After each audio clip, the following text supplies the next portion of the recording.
కాసేపట్లో పార్లమెంట్ సమావేశాలు ప్రారంభం కానున్నాయి. పార్లమెంట్ వర్షాకాల సమావేశాలు చివరి అంకానికి చేరుకున్నాయి. ఈ నెల 13తో ముగియనున్న పార్లమెంట్ సమావేశాలు ముగియనున్నాయి.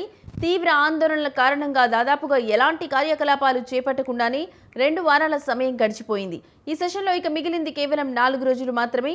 ప్రభుత్వానికి ప్రతిపక్షాలకు మధ్య ప్రతిష్టంభన తారాస్థాయికి చేరడంతో సభ కార్యకలాపాలు సజావుగా సాగడం కష్టమేనని అంటున్నారు.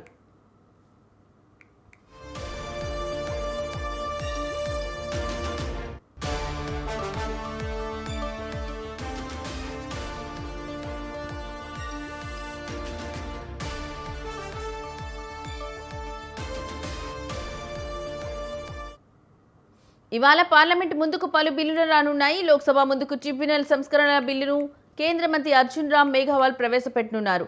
ది మైన్స్ అండ్ మినరల్స్ బిల్లును కిషన్ రెడ్డి ప్రవేశపెట్టనున్నారు. రాజ్యసభలో పన్నుల సవరణ బిల్లు, బ్యాంకర్స్ బుక్స్ ఎవిడెన్స్ బిల్లును నిర్మలా సీతారామన్ ప్రవేశపెట్టనున్నారు.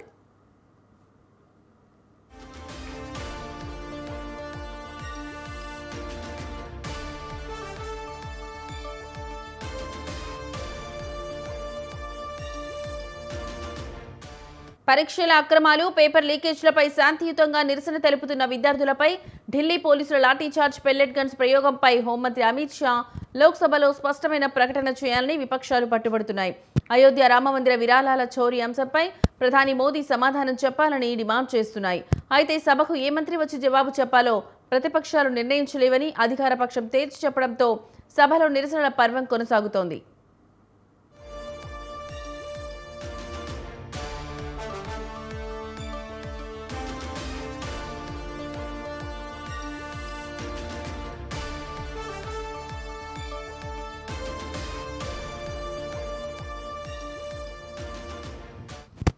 నిరసనలు, నినాదాల నడుమ లోక్సభలో 8 బిల్లులకు ఆమోదముద్ర పడింది. లోక్సభకు కేటాయించిన మొత్తం 90 పని గంటల్లో సరిగ్గా నడిచింది కేవలం 15 గంటల 36 నిమిషాలు మాత్రమే.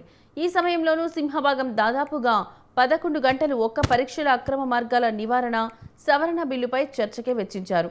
ఈ బిల్లుపై 48 మంది ఎంపీలు మాట్లాడారు. మిగిలిన 7 ఇతర ముఖ్యమైన బిల్లులను విపక్షాల నినాదాలు, ఆందోళన మధ్య సమగ్ర చర్చ లేకుండా కేవలం 36 నిమిషాల వ్యవధిలోనే సభ ఆమోదింపజేసింది.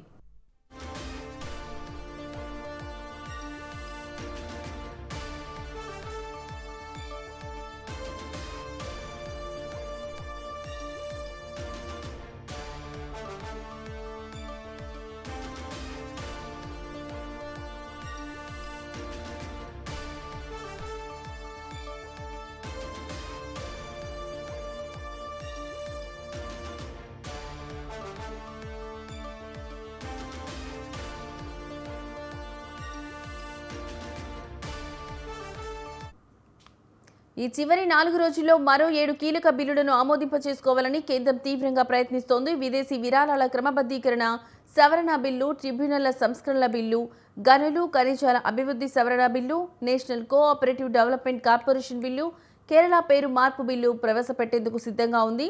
రాజ్యసభలో బ్యాంకర్స్ బుక్స్ ఎవిడెన్స్ బిల్లు, పన్నుల సవరణ బిల్లులను ఆమోదింపచేసుకోవాలని భావిస్తోంది. ముఖ్యంగా ఎఫ్సీఆర్ఏ బిల్లును అనుమతించేదే లేదంటూ కాంగ్రెస్ స్పష్టం చేస్తోంది. 10, 11, 12వ తేదీల్లో సభకు తప్పనిసరిగా హాజరు కావాలంటూ కాంగ్రెస్ తమ ఎంపీలకు విప్ కూడా జారీ చేసింది.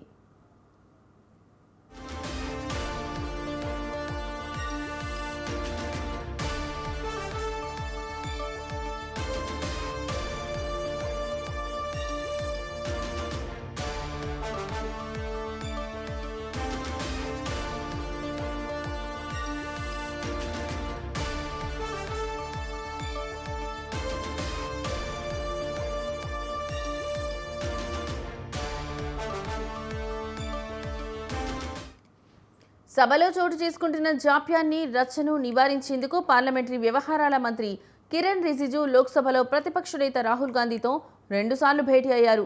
ఫోన్లోనూ మాట్లాడారు. డీలిమిటేషన్, ఎఫ్సీఆర్ఏ బిల్లులపై సహకరించాలని కోరారు. అయినప్పటికీ తమ డిమాండ్లపై కాంగ్రెస్ ఇతర విపక్షాలు పట్టుబడ్డంతో సయోధ్య సాధ్యం కాలేదు. విద్యార్థులపై దాడి, విరాళాల చోరీ అంశాలపై వెనక్కి తగ్గేది లేదని విపక్షాలు స్పష్టం చేస్తున్నాయి. ఈ పరిస్థితుల్లో ప్రభుత్వం ప్రవేశపెట్టే బిల్లులను, వ్యూహాలను విపక్షాలు ఏ రకంగా అడ్డుకుంటాయో, పార్లమెంట్ చివరి 4 రోజులు ఎలా సాగుతాయి అనేది చర్చనీయాంశమైంది.